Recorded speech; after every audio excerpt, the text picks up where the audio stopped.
A graça e a paz, irmãos. Bom dia. Queridos, é um prazer, é uma alegria estar com os irmãos novamente. Desta vez, para expor a carta de Paulo aos Gálatas.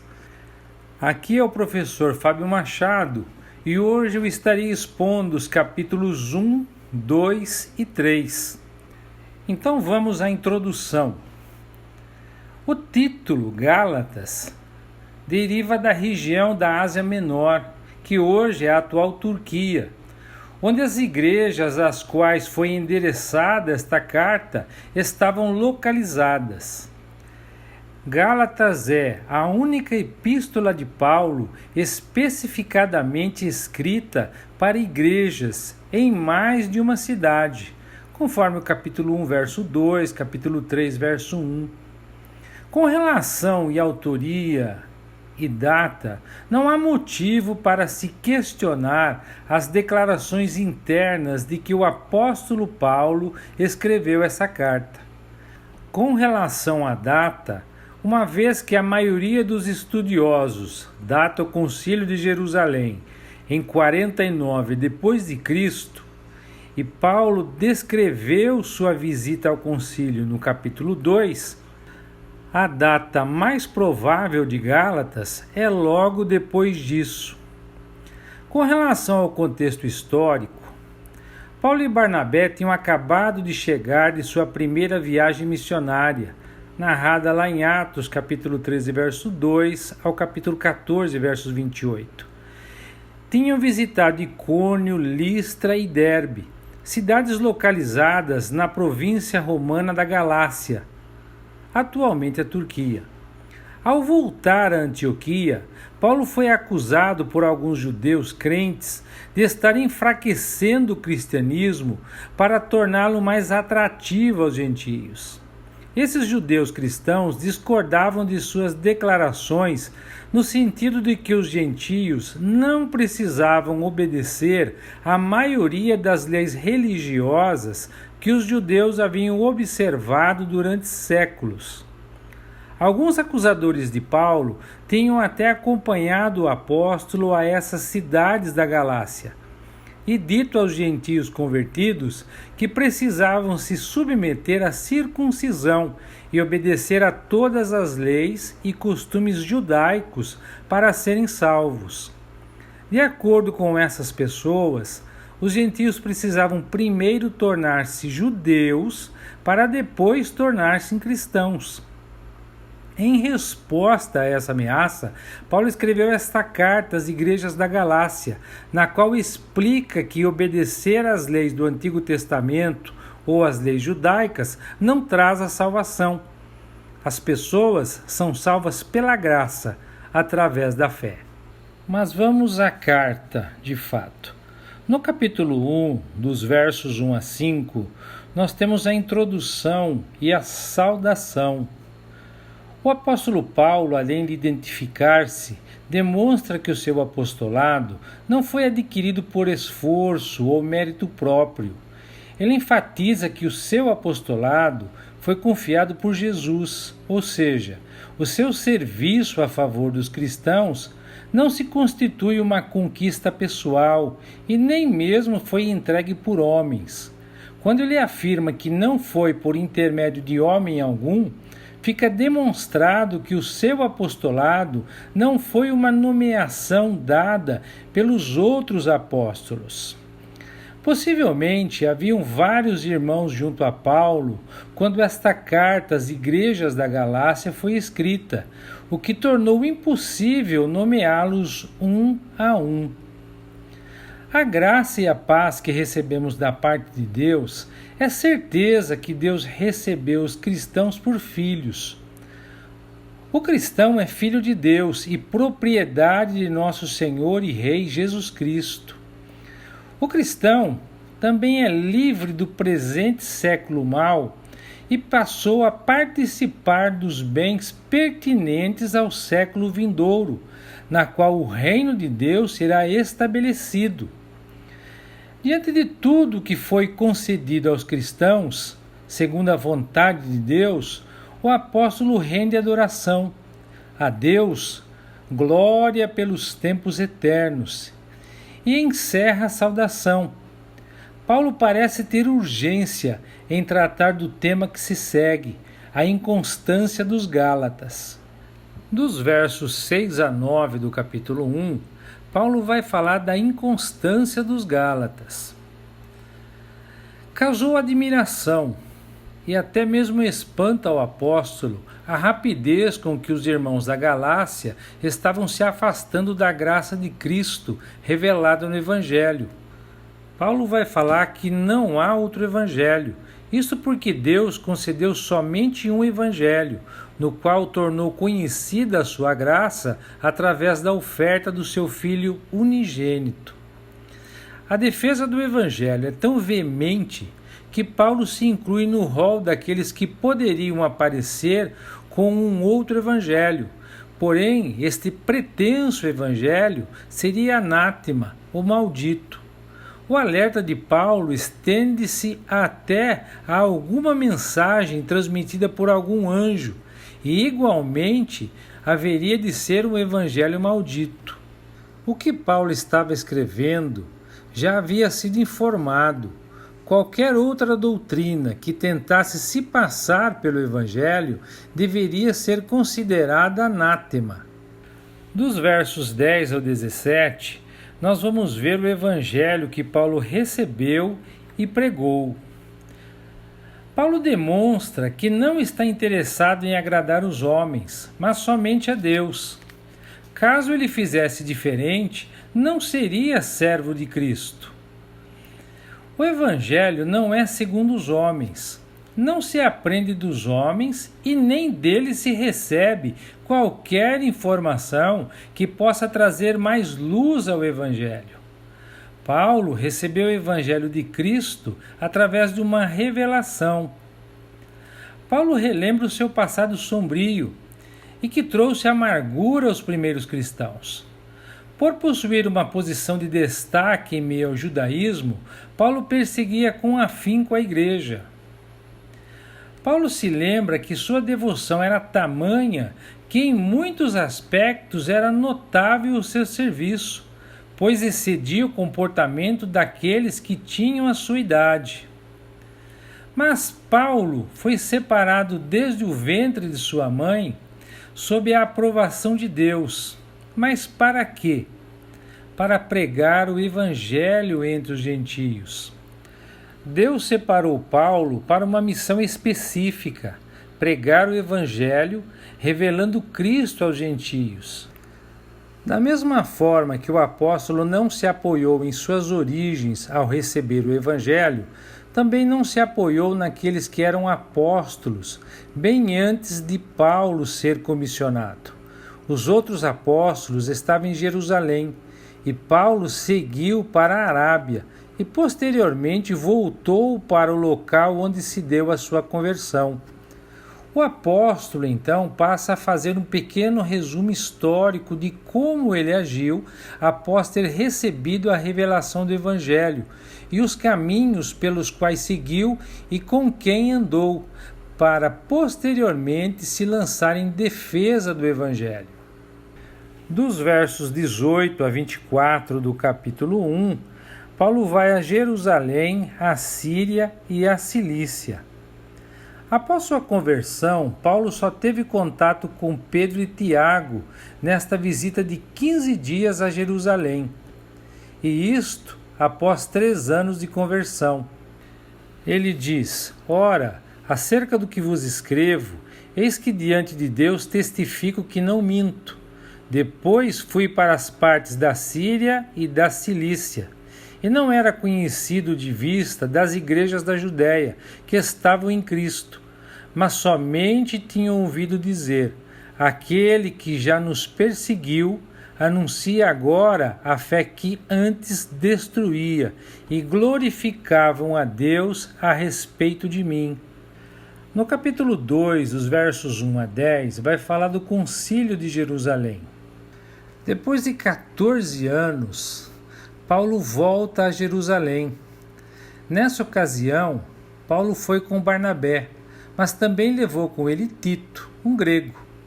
Ele fez isso com o propósito de fazer de Tito um caso de teste, determinando que o gentio Tito não seria compelido a ser circuncidado, mas ainda assim totalmente identificado com os discípulos judeus de Cristo.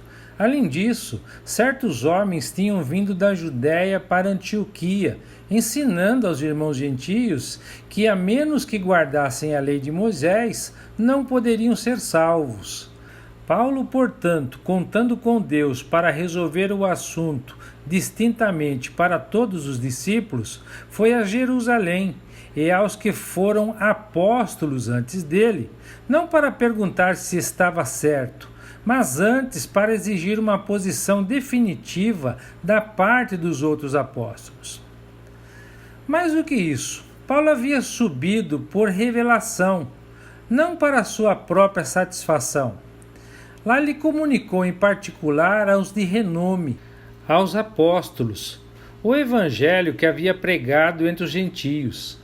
Ele não veio para aprender o evangelho que eles pregavam, mas apresentou o seu evangelho aos outros, bem como lhes falou dos frutos produzidos entre os gentios nos anos anteriores. O verso 3 é um parêntese, onde Paulo fala de Tito, sendo um grego e não sendo compelido a ser circuncidado. Assim, naquela conferência, os gentios comprovadamente não deveriam ser colocados sob a lei. Isso também deveria ter sido uma lição para os Gálatas. O verso 4, portanto, se conecta com o verso 2, mostrando por que Paulo foi em particular primeiro aos de reputação em Jerusalém. Isso porque falsos irmãos haviam sido introduzidos com o objetivo enganoso de destruir a liberdade proclamada pelo Evangelho de Cristo, a fim de trazer novamente os cristãos ao cativeiro da lei. Paulo aproveita para apelar incisivamente aos Gálatas para que sua posição firme fosse tomada por eles, para que a verdade do Evangelho continue com vocês, diz o verso 5. Dos versos 6 a 10, nós temos a unidade entre os apóstolos. No versículo 6, temos uma questão da relação de Paulo com os outros apóstolos. A linguagem aqui não é depreciativa em relação a eles, mas é uma declaração franca e direta da verdade. Quando ele diz, o que quer que sejam, não faz diferença para mim, ele acrescenta, Deus não mostra favoritismo pessoal a nenhum homem e, portanto, se coloca no mesmo nível dos outros apóstolos. Que os Gálatas pensem nos homens o que quiserem, mas Paulo lhes assegura, os que pareciam ser alguma coisa não acrescentavam nada a mim. É uma declaração surpreendente. Os homens que realmente viveram com o Senhor na terra não poderiam dar nada para esclarecer a Paulo? Não, o conhecimento deles não era maior que o dele. Na verdade, as revelações dadas a Paulo foram de um caráter mais elevado do que o evangelho que os outros pregaram, pois o ministério de Paulo está conectado com Cristo ascendido, ressuscitado, glorificado, cabeça da nova criação e da igreja. Os outros apóstolos nessa consulta reconheceram plenamente a obra distinta do Espírito de Deus em Paulo, discernindo a administração especial do Evangelho aos gentios a ele confiada, enquanto Pedro foi especialmente dotado com o ministério para atender às necessidades dos judeus.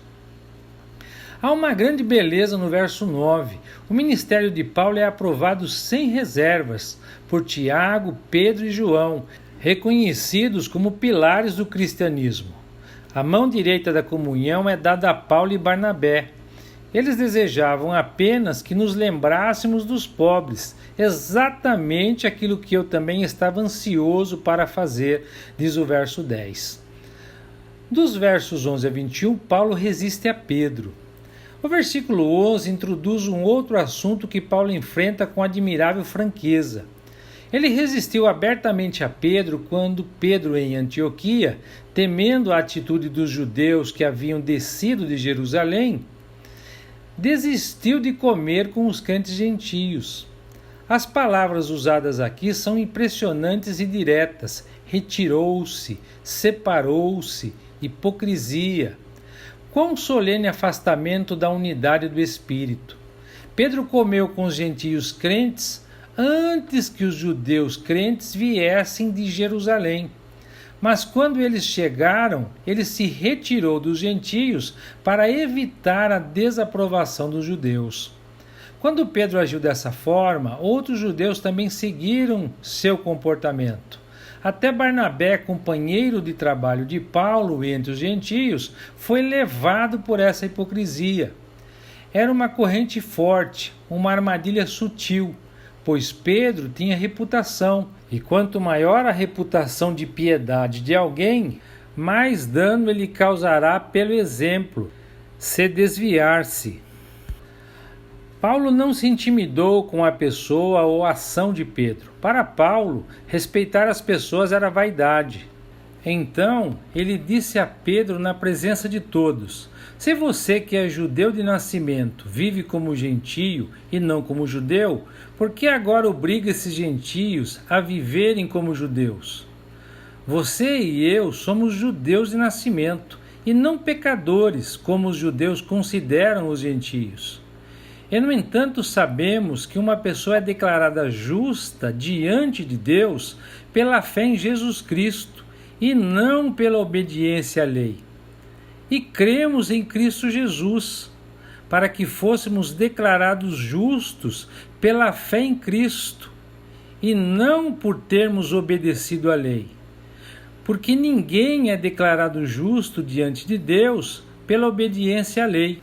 Se o fato de uma pessoa ter buscado ser justificada pela fé em Cristo torna essa pessoa culpada por ter abandonado a lei, isso estaria, na verdade, dizendo não apenas que ela pecou, mas que o próprio Cristo foi responsável por esse pecado. É Cristo, então, ministro do pecado? Paulo imediatamente repudia o pensamento como abominável.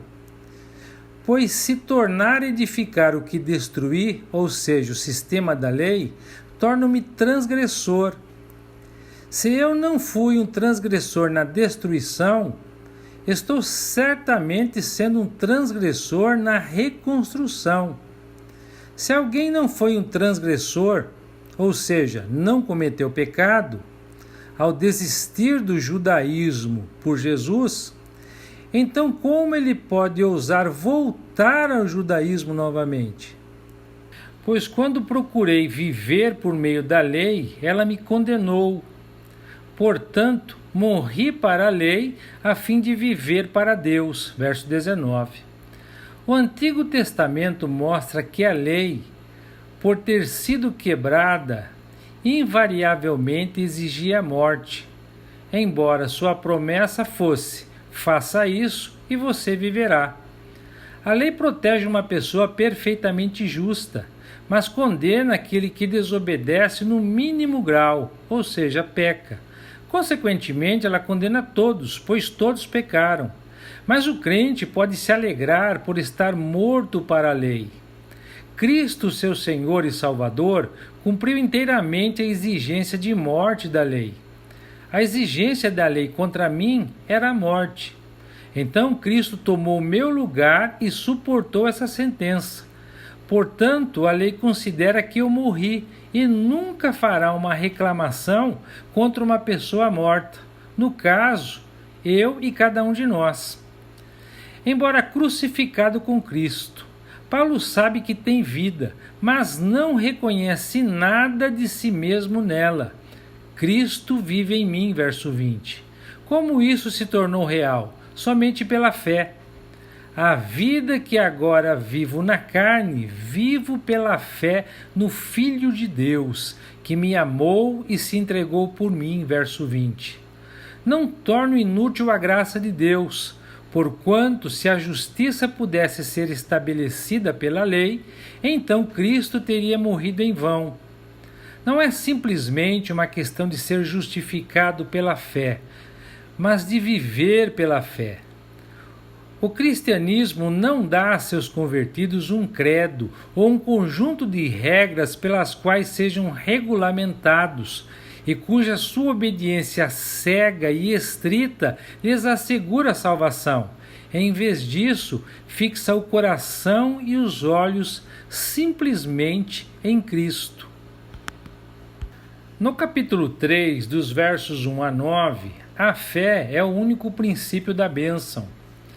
Ó tolos Gálatas, quem te enfeitiçou? Não é de admirar que, ao considerar os princípios e as tremendas questões envolvidas, Paulo fala em palavras de sincero protesto e súplica. Vocês receberam o Espírito porque obedeceram à lei ou porque creram na mensagem que ouviram? Perderam o juízo? Tendo começado no Espírito, agora procuram tornar-se perfeitos por seus próprios méritos? Será que passaram por tantos sofrimentos à toa? É claro que não foi à toa. Acaso aquele que lhes deu o Espírito e realizou milagres entre vocês agiu assim porque vocês obedeceram à lei ou porque creram na mensagem que ouviram? Pois Abraão creu em Deus e assim foi considerado justo. Consequentemente, os verdadeiros filhos de Abraão são aqueles que creem. As Escrituras previram o tempo em que Deus declararia os gentios justos por meio da fé.